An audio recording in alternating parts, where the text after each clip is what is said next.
Hello বন্ধুরা, হোয়াটসঅ্যাপে কিন্তু একটা নতুন আপডেট এসেছে। সো বন্ধুরা, এই আপডেট সম্পর্কে কিন্তু অনেকে এখনও পর্যন্ত কিন্তু জানেন না। সো বন্ধুরা, এতদিন পর্যন্ত কিন্তু আপনারা হোয়াটসঅ্যাপ থেকে আপনার বন্ধুদের কাছে যখন কল কিংবা মেসেজ করেছেন, তখন কী হচ্ছে, আপনার মোবাইল নাম্বারটা কিন্তু আপনার বন্ধুর হোয়াটসঅ্যাপে কিন্তু শো করেছে। সো আজকের পর থেকে যখন আপনারা হোয়াটসঅ্যাপ থেকে কাউকে কল কিংবা মেসেজ করবেন, আপনার মোবাইল নাম্বার কিন্তু তাদের ফোনে কিন্তু শো করবে না।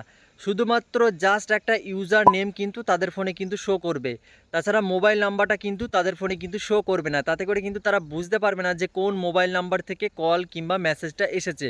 শুধুমাত্র জাস্ট ইউজার নেমটাই কিন্তু শো করবে। সো বন্ধুরা, এটিকে কিন্তু কেউ খারাপ কাজে ব্যবহার করবেন না। তো আজকের এই ভিডিওতে আমি আপনাদেরকে অসাধারণ একটা কাজ দেখিয়ে দেবো। সো বন্ধুরা, আমি ভিডিওটি শুরু করতে যাচ্ছি। আর ভিডিওটি শুরু করার আগে আপনাদের কাছে ছোট্ট একটি রিকোয়েস্ট, যে ভিডিওটা যারা ফেসবুক পেজ থেকে দেখছেন, এখনই ভিডিওটাকে একটা লাইক করে আমার ফেসবুক পেজটিকে ফলো করে ভিডিওটাকে এখনই ফেসবুকের টাইমলাইনে শেয়ার করে দিন। আর যারা ইউটিউব থেকে দেখছেন, অবশ্যই আমার ইউটিউব চ্যানেলটিকে সাবস্ক্রাইব করে ভিডিওটাকে বেশি বেশি করে বন্ধুদের কাছে শেয়ার করবেন। তো চলুন আর বেশি কথা না বলে এই অসাধারণ কাজটি আপনাদের ফোনে কিভাবে করবেন দেখিয়ে দিই। সো ভিউয়ার্স, আমি আমার মোবাইল স্ক্রিনে চলে এসেছি। সো হোয়াটসঅ্যাপে কিভাবে আপনারা ইউজার নেমটাকে সেভ করবেন।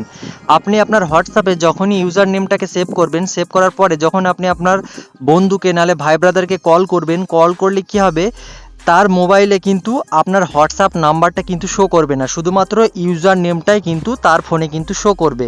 মানে আপনার মোবাইল নাম্বারটা কিন্তু হাইড হয়ে যাবে, শুধুমাত্র ইউজার নেমটাই কিন্তু তার ফোনে কিন্তু শো করবে। তো কিভাবে আপনার ইউজার নেম সেভ করবেন চলুন দেখিয়ে দিই।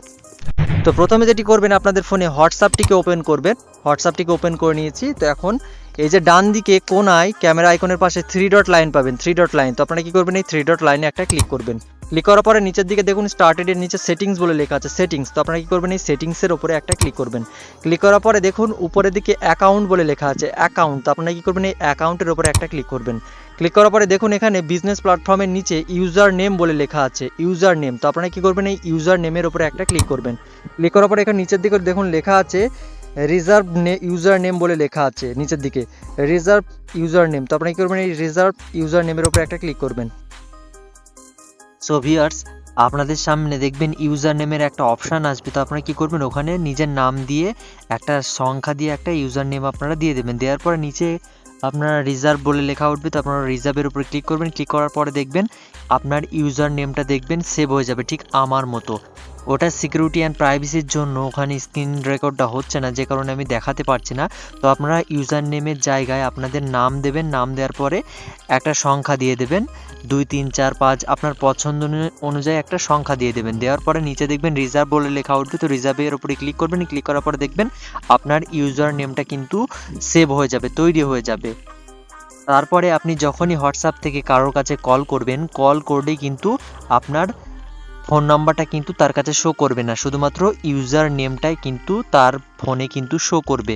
তাতে করে কিন্তু সে বুঝতে পারবে না যে কোন নাম্বার থেকে হোয়াটসঅ্যাপে কল এসেছে, শুধুমাত্র ইউজার নেমটাই কিন্তু তার ফোনে শো করবে। সো বন্ধুরা, এতক্ষণ সাথে থাকার জন্য আপনাদেরকে অসংখ্য ধন্যবাদ। সো বন্ধুরা, ভিডিওটি দেখে যদি আপনার একটু উপকারে লাগে, ভিডিওটিকে একটা লাইক করে আমার ফেসবুক পেজ এবং আমার ইউটিউব চ্যানেলটিকে সাবস্ক্রাইব করে পাশে থাকবেন। তো আজকের ভিডিওটা এখানে শেষ করছি। আবার দেখা হচ্ছে পরবর্তী কোনো হেল্পফুল কন্টেন্ট নিয়ে। ততক্ষণ নিজের খেয়াল রাখুন, সুস্থ থাকুন।